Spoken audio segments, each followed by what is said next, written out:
मैं शहनाज हूँ। आज मैं हमारे एनजीओ में शिल्पा मैम आई हुई है। मैं उनसे कुछ सवाल पूछना चाहती हूँ। वो काफ़ी समय से हमारे साथ जुड़ी हुई हैं, लगभग 3 साल हो गए हैं। मेरा सबको नमस्कार है। मैम आप हमारे साथ इतने समय से जुड़ी हैं, आप आगे क्या करना चाहती हैं? मेरा मेन फोकस ये है कि मैं बच्चों पे काम करूं, बच्चों की स्टडी पे ज़्यादा ध्यान दिलवाऊं, क्योंकि कई बच्चे ऐसे होते हैं जिनको कोचिंग की वजह से रह जाते हैं। तो हमने एक कोचिंग सेंटर खोलने का सोचा है, जिसमें हम ऑनलाइन क्लासेस फ्री देंगे बच्चों को आफ्टर 12th के बाद, ताकि बच्चे आगे जाके कुछ भी करना चाहें तो कोचिंग की वजह से वो पीछे ना रह जाएं, क्योंकि वही हमारे देश का भविष्य है।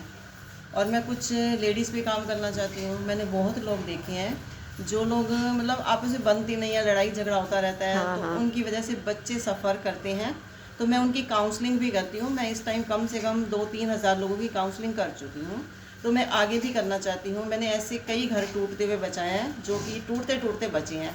मैंने उनकी अच्छी तरीके से काउंसलिंग की है कि अगर आप दोनों सेपरेट हो जाते हो तो बच्चे सफ़र करते हैं। कई लोग ऐसे हैं जो मान भी जाते हैं, और कई लोग ऐसे हैं जो नहीं मानते हैं। मतलब उनको फिर ये सोचते हैं कि इनको छोड़ ही देना चाहिए। हाँ, हाँ। मतलब अपने तरफ से 100% ट्राई करते हैं, हाँ। कोशिश करते हैं। लेकिन कई लोग होते हैं नहीं मानते, तो फिर उनको कहते हैं कि तुम्हारा सेपरेट होना ही ठीक है, मतलब ऐसे। लेकिन हमारी कोशिश ये रहती है कि उनका घर ना टूटे।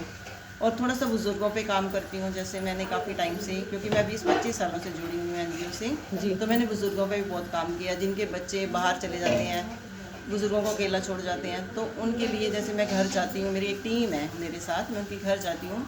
मैं उन बुज़ुर्गों से बात करती हूँ, उनको किस चीज़ की ज़रूरत है, मेडिसिन चाहिए, कुछ भी चाहिए। तो जैसे ये मल्ला क्लिनिक वगैरह बहुत जगह ऐसी भी है जहाँ फ्री मेडिसिन मिलती हैं, वहाँ का चेकअप करवा के उनको वहाँ से मेडिसिन दिलवाती हूँ। मतलब मेरा मेन फोकस बच्चों पे, बुज़ुर्गों पे और गरीब लोगों पे रहता है। गरीब लोगों पे रहता है।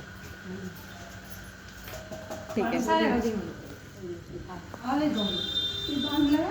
मैम, मैं आपसे एक क्वेश्चन और पूछना चाहती हूँ। मैम, जैसे आप अब हमारे एनजीओ में काम करती हैं, इसी तरीके से आप अदर एनजीओ में भी काम करती हैं, तो मैम वहाँ पर आप किस तरीके से मतलब करती हैं? मतलब जैसे कोई 6 मंथ सीखता है, कोई 1 ईयर सीखता है। हाँ। तो मेरी कोशिश ये रहती है कि इतना टाइम सीख कर पहले तो वो एक्सपर्ट हो जाएं। मतलब ऐसा नहीं कि वो बीच में छोड़ कर जाएं। हाँ, जी। जो लेडीज़ एक्सपर्ट हो जाती हैं, तो मेरी कोशिश ये रहती है कि मैं उनको एक सर्टिफिकेट दिलवाऊँ उस एनजीओ से, ताकि वो कल को बाहर कहीं जाती हैं तो वो सर्विस भी कर सकें। जब उनके पास सर्टिफिकेट ही नहीं होगा तो वो सर्विस वगैरह कैसे करेंगे? किसी को क्या पता कि आप कितने ट्रेन हो। मैम, एक चीज़ और मैं पूछना चाहती हूँ। जैसे जो लेडीज़ यहाँ पे अपना समय दे रही है, तो उनको क्या वहाँ पे सीखने के लिए कुछ पे करना पड़ता है? मतलब वहाँ सीखने के लिए किसी एनजीओ में किसी को पे तो नहीं किया है, लेकिन ये कि हमारी कोशिश ये थी सारा सामान हम ही प्रोवाइड कराते हैं। जी। कि जैसे जो कुछ भी बच्चे सीखना चाहें, चाहे बच्चे हैं चाहे लेडीज हैं। जैसे ये बोलती है कि आज मैडम हमें ये सिखा दो, हमने कभी मना नहीं किया। एक चीज़ को 4-4 बार भी सिखा देते हैं। मान लो कोई ये बोलता है कि हमें समझ नहीं आया, तो हम रिपीट करते जाते हैं। सिर्फ हमें वहाँ पर अपना समय देना है। समय देना है। आपको अपना समय देना, सिखाने के लिए हम बैठे। हाँ, सिखाने के लिए आप बैठे हैं। मतलब हमारी तरफ से पूरी कोशिश रहती है कि हम लेडीज़ को ट्रेंड करके ही बाहर निकालें। बाकी उनकी मर्जी है, बीच में छोड़ना चाहे कोई तो उनकी। तो मैम, कितने महीने तक मतलब ट्रेनिंग चलती है? लगभग मतलब 6 मंथ, 1 ईयर, 2 ईयर तक भी रहती है। कोर्सेज काफ़ी होते हैं इसमें। और जैसे बच्चे आते हैं, विकलांग बच्चे हैं, उन पे भी ध्यान दिया जाता है। उनकी काउंसलिंग करना। कई बच्चे ऐसे हैं जो थोड़ा सा माइंड से भी मतलब एकदम नॉर्मल नहीं होते, अब नॉर्मल से होते हैं, तो उनकी भी काउंसलिंग करना इस तरीके से। जैसे एक हैंडीकैप बच्चा आया था, उस बेचारे का राइट हैंड नहीं चलता था, तो उसको बिठा के धीरे धीरे उसके हाथ से एक्सरसाइज करवाना, उसको चलाना हाथ को कि आपको बेटा कैसे लिखना है। मतलब बड़े प्यार से ट्रीट करते हैं बच्चों को, बुजुर्गों को, सब लेडीज़ को। मैम, ये तो आप बहुत अच्छा काम कर रहे हो, बहुत ही बढ़िया। वो अपने पैरों पे खड़ी हो जाए, सब हम यही चाहते हैं। बस बाकी बच्चे हमारे देश का भविष्य हैं। हाँ। उन पे हम खास कर नहीं, आप बहुत अच्छा काम कर रहे हैं मैम। जैसे अब हम यहाँ से सीख के कुछ जाएंगी लेडीज से, तो क्या कहते हैं, उनको सर्टिफिकेट मिलेगा, तो वो कहीं भी जाके बाहर कुछ जॉब वगैरह करेंगी तो उनके काम में आएगा। ये बहुत अच्छी चीज़ है ma'am. Thank you so much.